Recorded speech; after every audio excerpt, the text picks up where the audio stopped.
We begin with breaking news this hour. At least 3 people have been killed in an explosion outside the U.S. Embassy in the Turkish capital. One of the dead is a suicide bomber who detonated an explosive device as he was trying to enter the building. More details now from RT's correspondent Paula Sleer, who joins us live. Paula, what is happening? What is the latest out of the Turkish capital? Well, the latest information we have comes from Turkish police, who say that 3 people have been killed. They include the suicide bomber, a security guard, as well as a Turkish citizen who was a member of the staff at the American embassy. Now, according to eyewitnesses, there was this massive bang. There are also plumes of smoke that have been erupting outside of the American embassy.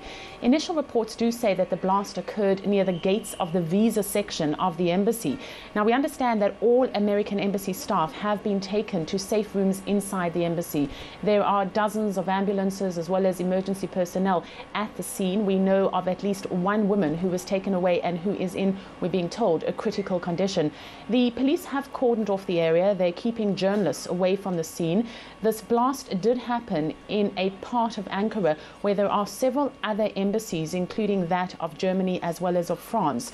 Now, we are also being told that the explosion caused no damage inside the embassy itself, but it did cause extensive damage to the outside wall.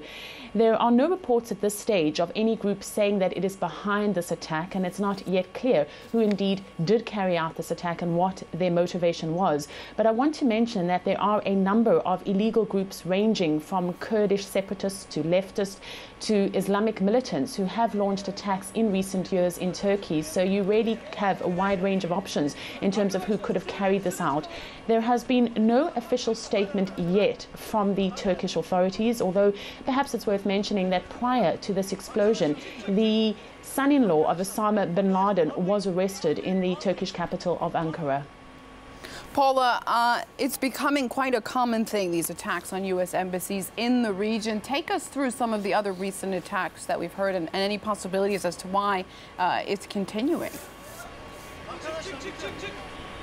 Well, let's begin in Turkey. There are lots of people inside Turkey who are critical of the U.S. policy in the region, and it's not unusual to see protests accusing Washington of warmongering and also of seeking to intervene in Syria. And very often these protests in the past have taken place in front of the American embassy in Ankara. And there you do see a heavy riot presence dispersing any kind of popular protest. And that is why questions are already being asked now, how it was possible that if indeed it was a suicide bomber that entered the visa section and blew himself up, how this person was able to get that close into the embassy. You also have, in addition to this, violence from Syria that continuously spills across the border, and in the past, artillery from Syria has killed Turkish civilians. What that means is that you have a whole host of groups who could be implicated or who could have carried out this attack.